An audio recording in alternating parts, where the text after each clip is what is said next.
ఒక్కసారి ఆలోచించారా? ఎందుకు వినాయకుడు, లక్ష్మీదేవి, సరస్వతీదేవిని కలిసి పూజిస్తారు? దీని వెనక ఉన్న అసలు రహస్యం మీ జీవితాన్నే మార్చేస్తుంది. మన ఇళ్లలో, దేవాలయాల్లో, పండుగల సమయంలో వినాయకుడు, లక్ష్మీదేవి, సరస్వతీదేవిని కలిసి చూస్తూనే ఉంటాం.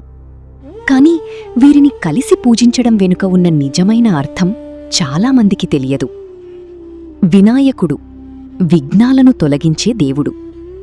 ఏ పని ప్రారంభించే ముందు అడ్డంకులు లేకుండా జరగాలని ఆయనను మొదట పూజిస్తారు.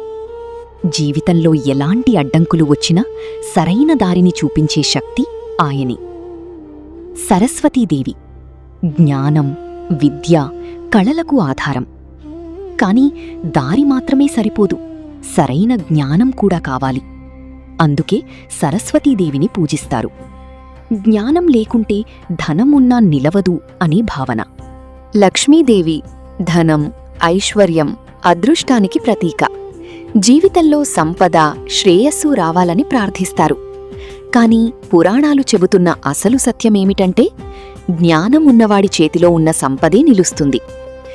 హిందూ సంప్రదాయంలో గణేశ, లక్ష్మి, సరస్వతి ముగ్గురినీ కలిసి పూజించడం వెనుక చాలా లోతైన ఆధ్యాత్మిక అర్థముంది. ఇది కేవలం సంప్రదాయం కాదు, జీవితం సంపూర్ణంగా ఉండాలనే సందేశం. జ్ఞానం లేకుంటే సంపద నిలవదు, సంపద లేకుంటే జీవితం సాగదు, అడ్డంకులుంటే రెండూ నిలవవు. అందుకే వినాయకుడు విజయానికి మార్గం వేస్తాడు, సరస్వతి సరైన జ్ఞానమిస్తుంది, లక్ష్మి ఐశ్వర్యాన్ని ప్రసాదిస్తుంది. ఈ మూడూ కలిసి ఉంటేనే జీవితం సంపూర్ణమవుతుంది.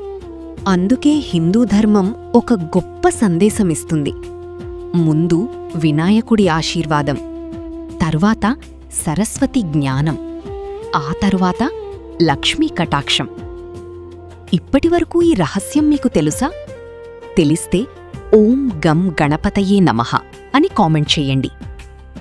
ప్రత్యేకంగా ఎప్పుడు కలిసి పూజిస్తారు?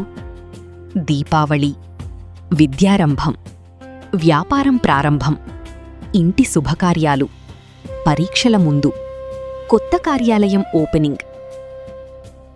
ఆధ్యాత్మిక అర్థం: ఈ ముగ్గురు దేవతలు మనిషి జీవితంలోని 3 ముఖ్య శక్తులను సూచిస్తారు: బుద్ధి, సంపద, విజయం.